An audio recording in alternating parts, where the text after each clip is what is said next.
The cheapest Porsche 718 Cayman S is back from the body shop and it looks so good. Well, almost so good. 3 months ago, I bought the cheapest Porsche Cayman S in the whole entire country because nobody else bidded on it. And you've all watched me panel by panel rebuild this Porsche to the point where in the last video we got it ready to go to the body shop for paint, which brings us to today. So the guys at Allied Automotive have just called me to say the Cayman S is ready, it's been painted. But they want me to check it over first because it's not quite complete yet, so we're gonna go and see what it looks like. Go. Oh my God, I can see it a mile away. Wow, that is bright. One yellow Cayman S. Yeah. That looks wicked. Oh, that is so good. With a new breathtaking colour, I got the Cayman S back onto the trailer and to the unit where we need to begin putting this thing back together. Wait, 1 second before you rush to the comment section to tell me what a terrible mistake I've made by painting it this colour. Can we just appreciate the workmanship on this paint? It is, I can't believe it's the same car. The colour is called Porsche Signal Yellow and it looks different in all different types of lighting. If I just go up on the brightness of my camera, it starts to look more of a bright yellow. And then when we come back down to how it normally is in here, it's more of like a orangey mustard colour. But the guys have done an amazing job. All inside the doors, all inside the door shuts. It's absolutely immaculate. There's not one imperfection on the paint, even under here. You would never tell that this car was silver before. And not only that, remember the dents in the driver's side door, which we think were caused from a forklift? Well, they're no longer there. And the gap between the A-pillar and the roof, which Porsche wouldn't tell us how they fill, is now filled with Sikaflex, which I think looks as good, if not better, than OEM now. But quite clearly, we're still a long way from actually getting this car on the road, so we better get to it.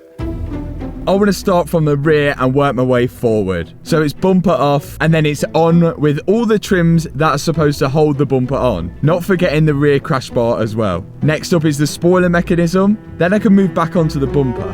These are the sort of problems that I don't usually film, but I feel like you guys need to know everything. We've got a fog light wiring here, there, that's fine. We've got a parking sensor wiring there. Then it comes down here, it branches off to this, which is a parking sensor connector, which sits in the diffuser. Another parking sensor connector, which sits in the diffuser there. Up here, there's only 2 connectors, and they're for the registration plate lights. And then all we're left with over here is a parking sensor connector, which goes to that. And then this, which goes to the main loom, which then leaves us with no connector for the other fog light. So there's none. And then on the car, there's none. There's only that. So I've got to be missing something. Unless it was never plugged in ever. This is possible. Maybe this is for, what is that, fog light? So maybe the right-hand drive and left-hand drive ones are different. I am a pretty clever guy. That's a good possibility. It is, because some cars only have one fog light. Yeah, they only have one fog light. So maybe it never had it. Hang on. There's 3 pins in there.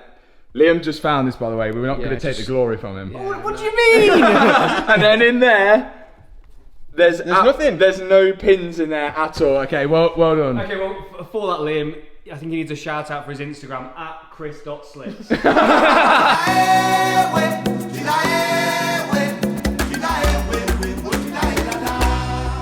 That looks sick so far. It's looking way better with all the trims on. I would have put the spoiler on, but we can't put it on just yet because we can't get it to go down for some reason. We just think it's because all the electrics aren't plugged in yet. But one thing that I wanted to do whilst we have Chris at the unit is inside. So there's a few things on this interior which really do not match the yellow exterior. The reddy browny armrest, the reddy browny like hood for the clocks, and then there's also reddy browny door cards as well, but we are not so sure whether we're going to be able to take this off or not, and if we can, we're hoping we can colour it. So Well, let's give it a go.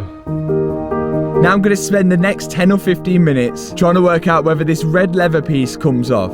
And it's looking promising. Once we removed a lot of trims and I got the T30 on it, I can remove the clocks away from the dashboard. And whilst I was doing that, Chris was getting all the good angles. The good news is, it comes off. Yeah!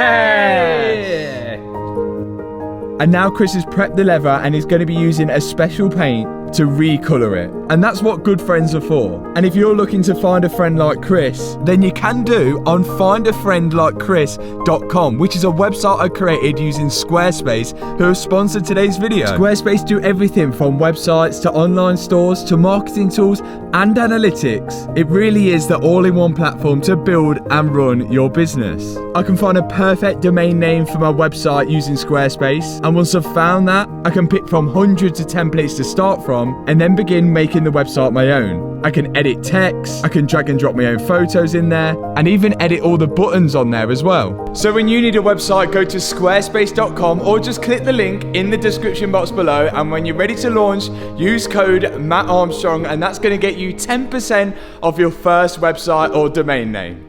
That is looking so much better. You would never know that they were red before. But the interior is the least of my worries at the minute because we've got two completely bare doors that we need to build up. So, well, let's get to it. Normally, rebuilding something that you've previously taken apart is pretty easy. Apart from, I didn't take this apart, the body shop did. So this is more of a challenge than I first thought. But bit by bit, I'm working my way through it. I've got the window regulator already in there, and now I'm fitting the door locks and the door handle. Once I've fitted the door handle, I can secure it in with 2 Torx screws the other side of the door, and then the door handle has to connect to the door lock. And this is done with a metal cable. It inserts into the door handle and is inserted on the other side to the door lock. So when you pull the handle, it opens the door lock. If that all makes sense. After that, it's the wiring loom for the door. I've got to thread that through the door into the car and then connect it up to the fuse box. And once that's done, I can start connecting up all the wiring loom to all the places that it goes to. And the good thing about these modern cars is that the connectors only go to one place. After most of the wiring loom's connected, I'll undo the clamps which clamp the window to the window regulator, then slot the window down the door, and then put back in the screws which hold the window to the regulator. And that should be everything inside the door covered. Then it's time for the cover and all the seals on the outside. And there's a lot of them. And that's not forgetting the wing mirror as well, which is only held in by 1 bolt. After that, there's the door card airbag, which actually deployed in the accident, so we've got a new one on here. And after I've tested the window to make sure it all works, that should be all good. One door out the way, next up, it's the front wing, or a fender if you're in America. Inside the wing sits a washer bottle for all the washer fluid in the car. And after the washer bottle's in, I can slide the headlight in place. And now it's starting to look more like a car. Time to fit the side skirt, but not before fitting all the clips for it first. After the clips are put on, I can slide the side skirt into place, clip in the little air intake, and then on top of that goes this GT4 carbon air intake, which is part of the GT4 kit that I bought. Now this came with double-sided tape to stick to the side skirt, but we didn't trust it enough. So instead we used Tiger Seal, which we managed to get all over the paintwork. But after it had dried, it was pretty easy to wipe off. Then it's just the rear quarter window. We've just built up the GT4 front bumper, which I think is gonna make the biggest transformation of all. And let's lift it up. Let's go see it. Liam, you grab one side. Okay, let's see it. Let's see it. Let's see it. Let's see it. Let's see it. Let's see it. Let's see it. See it. 3, 2, 1. Whoop! Oh, that's actually sick, isn't it? that actually looks sick. That's gangster. I like that. Yes. Oh, remember we got to We'll plug in first. we've got to plug in indicators and stuff first, So we've got one here. That goes there. and then one down there. If it works. It's weird how the front and side indicators on the front bumper. Yeah. Yes, we're working. Yeah. Yes. I'm flashing. We've got new Porsche indicators, not the aftermarket dodgy ones. No Alibabas. Do you reckon? Oh, this looks. I'm excited. I'm excited. Slam it. That looks so good. Yes. Possibly one of the best front bumpers I've seen. That is banging. And I'm right. That bumper is banging. What a transformation so far this car's had.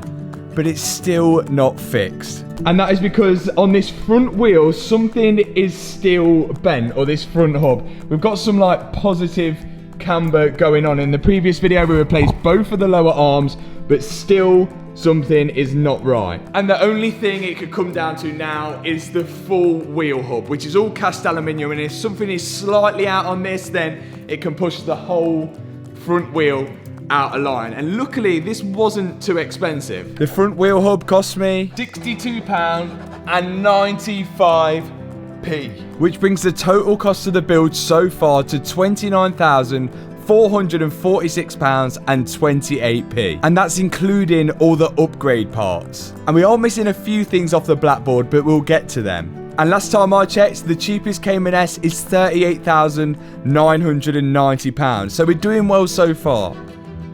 But now we've still got work to do, and we've got to completely dismantle this front wheel hub so we can replace it with the new one. So it's off with the uprated front brakes, the track rod end, and some of the suspension arms as well. Then I should be able to take the wheel hub off from the damper. I really don't have much luck with this type of stuff. It seems they are different, but only very slightly. This is the new one, this is the old one. This has got a really thin sort of outer diameter. This has got a really thick outer diameter. All the mountings are the same. We don't have this bit on this one, but... So if you've got wing mirrors on your car, which more than likely you will have, and they're electric, or any part of them are electric, more than likely they're going to be expensive. And on the Cayman S, there's no exception. I tried to contact a breaker's yard for a wing mirror, and they wanted £700. But luckily, the parts on the driver's side wing mirror, if you remember, it was battered.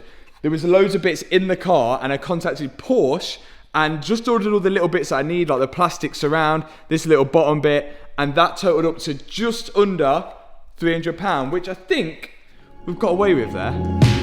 Another expense that we need to add to the blackboard. All of this stuff is slowly adding up, but I'm sure we're going to get one hell of a car at the end of it. And now to pop on the final piece of the wing mirror, the glass. I had the wing mirror covers painted black to match the roof, which I think was a pretty cool idea. And then it's on with the door cards, with the freshly painted leather that Chris just done for me, which in my opinion looks a lot better than the red.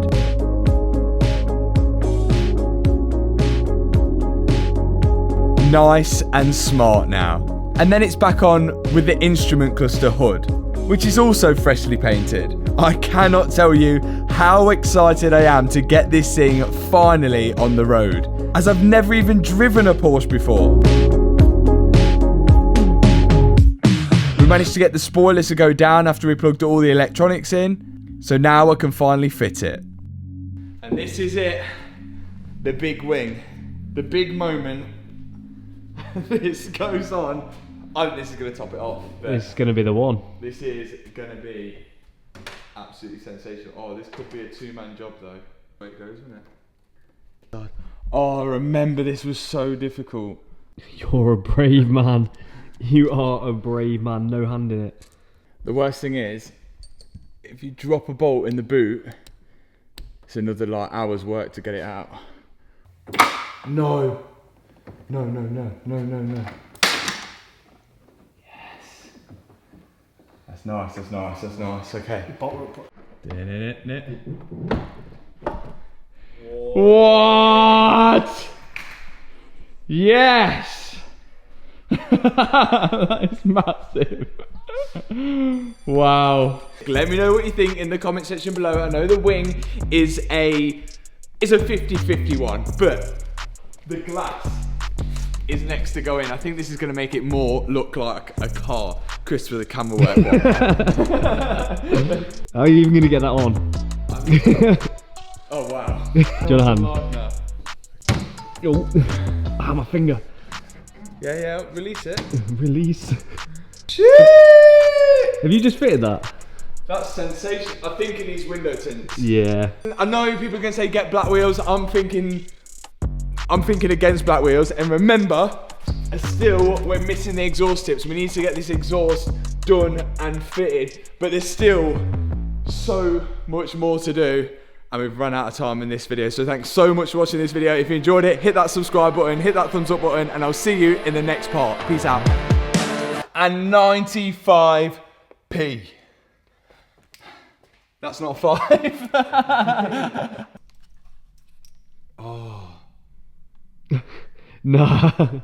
No, it's good. It's okay. It's okay. Oh, no, is it?